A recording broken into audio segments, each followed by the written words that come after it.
This week's tornadoes in Kansas, you may be wondering how those ratings for those tornadoes are determined. A lot goes into it. Brock Wilson joins us here with the answer straight from those experts out there surveying these storms. Brock?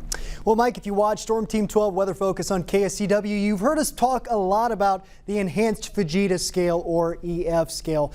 There are a lot of factors that go into those ratings. Here's how the National Weather Service makes that determination.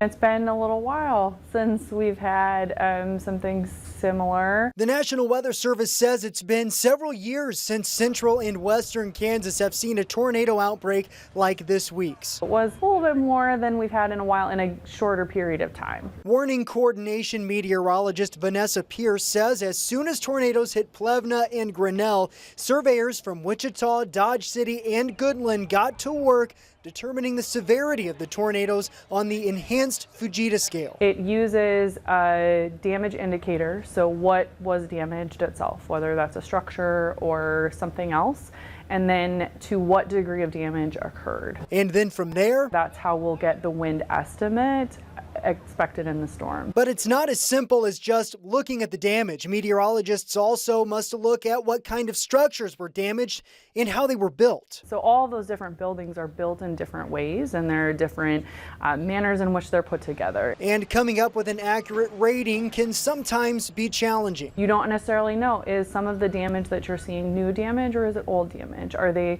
homes that were lived in and maintained, or are they homes that were abandoned? Once that task is complete, then an EF rating is issued with the corresponding peak wind speeds. So it's just a matter of us trying to make sure that we're getting things done correctly and that we're having everything that we need to make sure to send out the message.